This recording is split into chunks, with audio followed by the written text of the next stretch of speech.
میں اپنے مہمانوں کا تعارف کر رہا ہوں. میرے انتہائی محترم حشام الہی صاحب حضرات السلام علیکم. اور سورہ منافقون نے ہم پر واضح کیا کہ اکثر لوگ جو خوف کی وجہ سے کلمہ پڑھتے تھے، سورہ منافقون واضح طور پر ان لوگوں کے بارے میں ہے.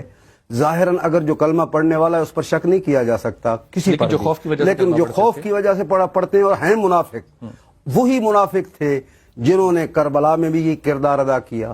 امام علی مقام کو مدینہ سے رخصت کرنے والے بھی یہی تھے، کوفہ میں بے وفائی کرنے والے بھی وہی تھے. مسلمانوں نے حق اور باطل میں فرق کرنا کیوں چھوڑا؟ بسم اللہ الرحمن الرحیم. بلال بھائی، پہلے تو میں پس منظر میں تھوڑی سی گفتگو کرنا چاہتا ہوں. جو پہلا آپ کا سوال تھا اور جو انہوں نے دو نقطے اٹھائے ہیں، حضرت عمر کے بارے میں یہ صحیح حدیث حضرت حذیفہ کو علم میں تھی کہ نبی کریم صلی اللہ علیہ وسلم نے فرمایا کہ فتنوں اور اسلام کے درمیان ایک دروازہ ہے، جب وہ ٹوٹ جائے گا تو فتنے عمر آئیں گے. جو پہلا آپ کا سوال تھا کہ یہ سلسلہ یہاں سے شروع ہوا پھر یہ فتنے عمر تو پھر حضرت عمر نے ایک دفعہ ان سے پوچھا حضرت حذیفہ سے کہ کیا وہ دروازہ کھلے گا یا ٹوٹے گا؟ انہوں نے کہا یہ ٹوٹے گا. اور ایک مرتبہ نبی کریم صلی اللہ علیہ وسلم احد پہاڑ کے اوپر حضرت عمر، حضرت عثمان اور ابو بکر کے ساتھ کھڑے ہیں. احد پہاڑ ہلنا شروع ہو گیا تو نبی کریم صلی اللہ علیہ وسلم نے فرمایا اسکت یا احد، احد ٹھہر جا، تیرے پہ ایک نبی، ایک صدیق اور دو شہید کھڑے ہیں.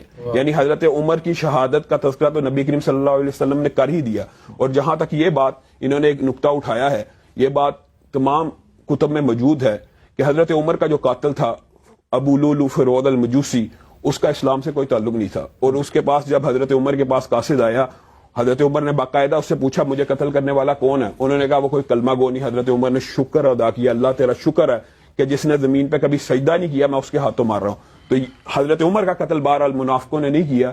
ہاں، حضرت حسین کے قتل میں ضرور منافقین وغیرہ شامل. کیا مسلمان اس زمانے میں یا حضرت عمر کی شہادت کے بعد حق اور باطل کے اندر فرق کرنا بھول چکے ہیں؟ میں آپ کو ایک بات بتاتا ہوں. حضرت عمر کی شہادت سے فتنوں کا ایک باب تو کھلا جو نبی کریم صلی اللہ علیہ وسلم کی حدیث میں خود ملتا ہے. لیکن حضرت عمر رضی اللہ تعالیٰ عنہ کے اگر ہم شان و مناقب کے اوپر اگر ذرا سی بھی نظر دوڑائیں تو حضرت عمر رضی اللہ تعالیٰ عنہ کی اپنی سیرت کیا ہے، اپنا ان کا عدل کا معاملہ کیا ہے کہ اپنا سگا بیٹا عبداللہ بن عمر سچا واقعہ ہے. وہ ایک کمزور سا اونٹ لائے، انہوں نے خریدا چند درہم میں اور ایک چراغا میں چھوڑ دیا. کچھ عرصے بعد وہ چراغے میں چرتا چرتا بڑا ہٹا کٹا ہو گیا. حضرت عمر کو پتا لگا، حضرت عمر نے عبداللہ بن عمر کو بلایا، کہا کہاں پہ تیرا اونٹ؟ حضرت عمر کو ساتھ لے گئے، دیکھا بہت فربا، بہت مضبوط، بہت توانا اونٹ ہے. حضرت عمر نے کہا کتنے میں خریدا؟ انہوں نے کہا چند درہم ہے. حضرت عمر نے کہا یہ بیت المال میں ہے، تجھے ادا ہوگا اور یہ اونٹ بیت المال میں جائے گا. عبداللہ ابن عمر نے عبداللہ ابن عمر نے کہا یہ آپ ہمیں کاروبار بھی کرنے نہیں دیتے.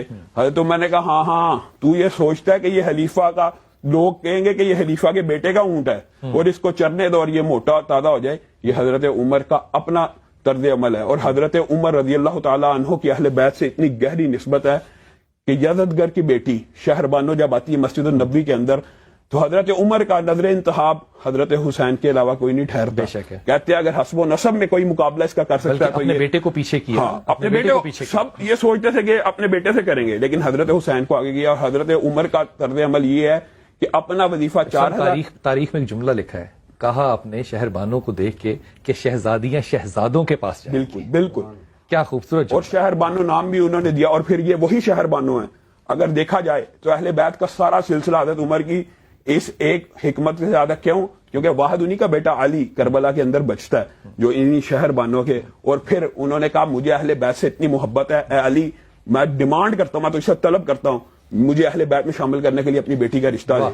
اور شیعہ کی اور سنیوں کی تمام کتب میں یہ واقعہ صراحت سے موجود ہے، چاہے فروع الکافی ہو، چاہے ملا باقر مجلسی کی کتاب ہو، ساری کتابوں میں واقعہ موجود ہے کہ حضرت ام کلثوم کا نکاح پھر حضرت عمر سے ہوا. اور حضرت عمر نے یہ نکاح صرف اس لیے کیا کہ میں اہل بیت کے اندر شامل ہو جاؤں. یہ وہی حضرت عمر ہیں کہ جو پہلے اپنی بیٹی نبی کریم صلی اللہ علیہ وسلم کو دیتے ہیں، نبی کریم اپنی بیٹی حضرت علی کو دیتے ہیں اور حضرت علی اپنی بیٹی حضرت عمر کو دیتے ہیں. یہ رشتے تو